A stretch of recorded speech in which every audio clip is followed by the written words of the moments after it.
Mentira 17. Dios requiere el sacrificio de los niños.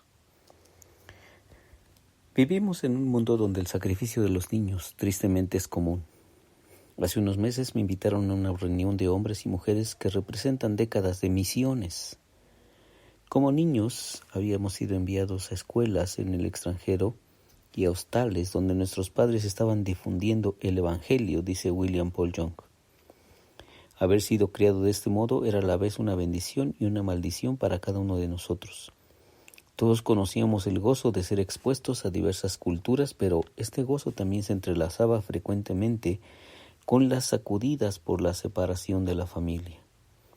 Casi todos nosotros habíamos sido enviados a escuelas en el extranjero a los 6 años. Para mí, ahora esto me parece inimaginable. Pero en ese entonces para nosotros era lo esperado y era la norma. Era parte de nuestro deber, el sacrificio que hacíamos para que otros pudieran conocer a Jesús. Algunos de los asistentes a la reunión, cada uno de ellos precioso, estaba profundamente heridos, tanto que contaban las referencias verbales a Jesús o a Dios dentro de una conversación o discurso, y una vez que el número llegaba a 6, se paraban y se iban. Era simplemente demasiado doloroso. Un chico misionero crece en una cultura diferente a la de sus padres. Era común que nos sacaran de nuestro mundo de infancia y nos depositaran de vuelta en la cultura de origen de nuestros padres. Un lugar nuevo, completamente ajeno, con nuevas costumbres y lenguajes que aprender y a la que debíamos adaptarnos. Cuando después volvíamos a los campos de misión, que eran nuestros primeros hogares, descubríamos la tristeza de nunca haber pertenecido en verdad a ningún lugar. Yo crecí, dice Paul Young, en las montañas de Papúa Occidental, que cubre la mitad oeste de la isla de Nueva Guinea, justo debajo de Australia. Papúa Occidental era antes conocida como Irian Jaya y antes de eso como Nueva Guinea Neerlandesa. Mis padres, junto con un niño de una edad, o sea yo, de un año de edad, eran misioneros pioneros canadienses en los lugares más lejanos de la tierra. Las misiones cristianas tienen un accidentado pasado. Lograron importantes y valiosos objetivos increíbles, pero al mismo tiempo fueron fuente de innegable miseria.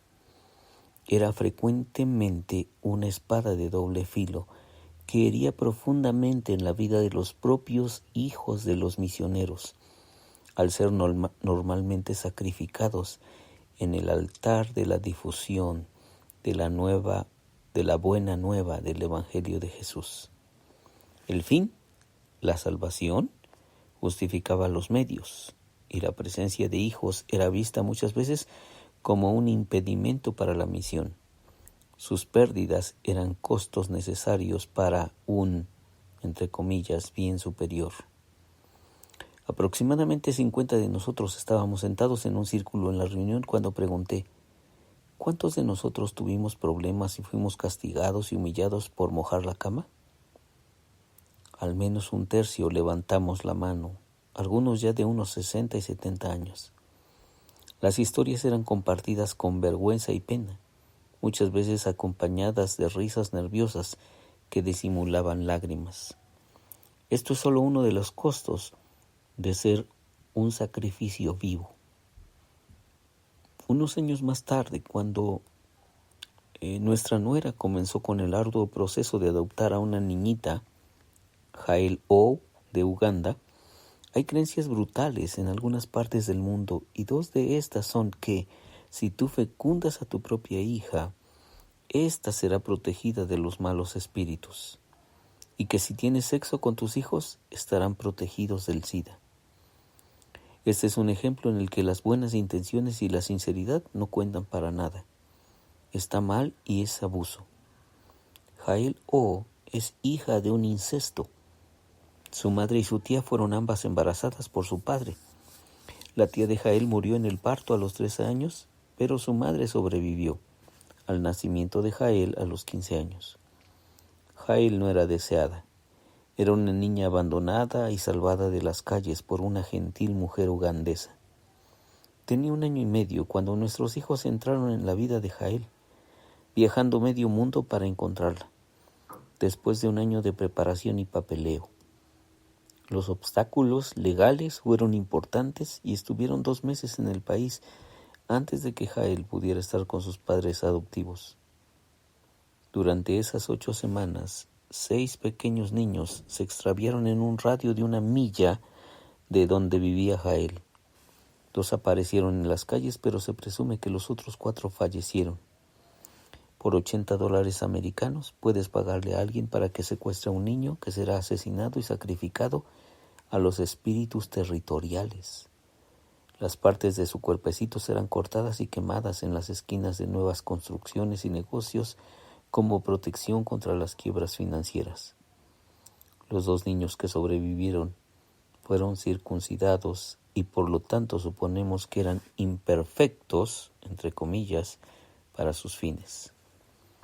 Si sacrificamos a nuestros hijos en los altares de la religión, de la nación, en pro del avance de la carrera, de la seguridad, del trabajo, de la ganancia financiera o del progreso científico, debe sorprendernos que tratemos de justificar nuestras acciones viéndolas en el personaje de Dios.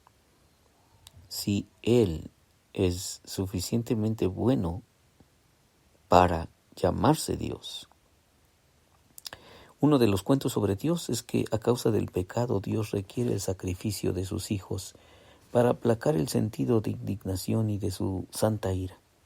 Jesús es el último hijo sacrificado. Bueno, si a Dios le gusta eso, ¿no tiene sentido que sigamos sus pasos?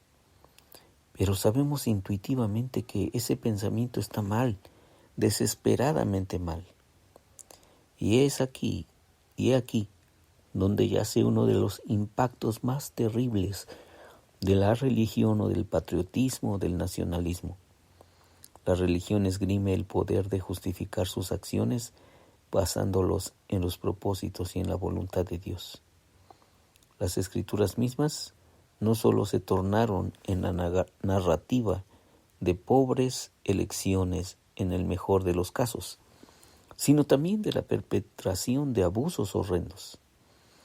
Es innegable la abierta declaración de las escrituras hebreas acerca de que Dios odia el sacrificio de sus hijos y se opone a cualquiera de sus formas.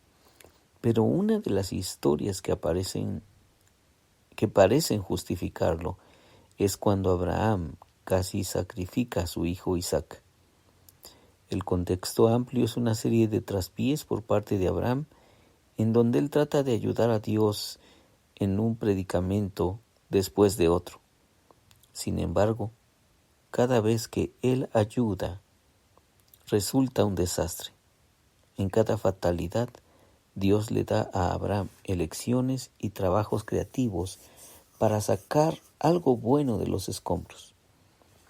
Abraham ya despidió de casa a Ismael, su hijo primogénito, cosa que lamentan profundamente tanto Dios como Abraham, pero entonces Dios le pide a Abraham que saque a Isaac de forma definitiva.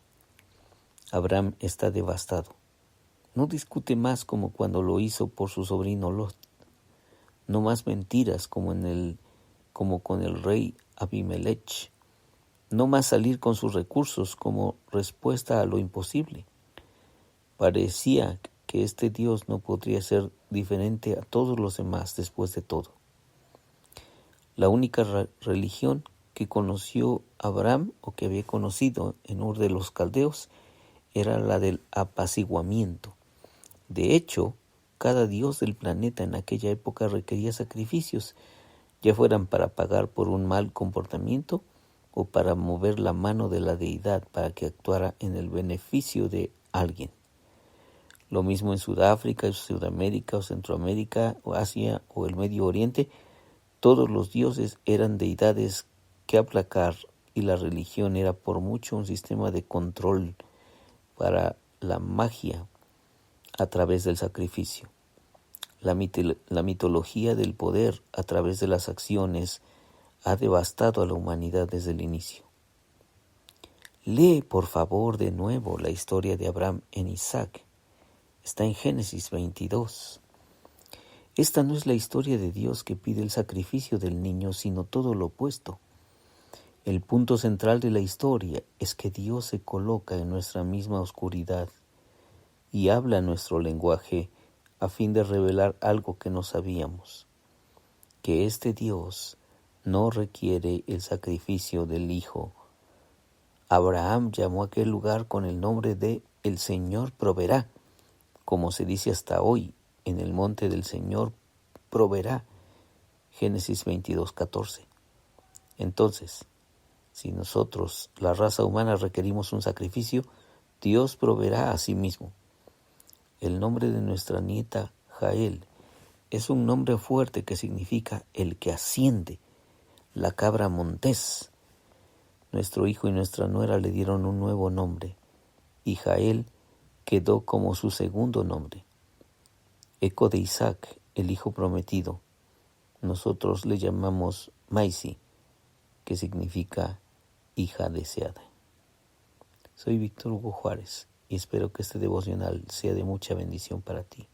Dios te bendiga.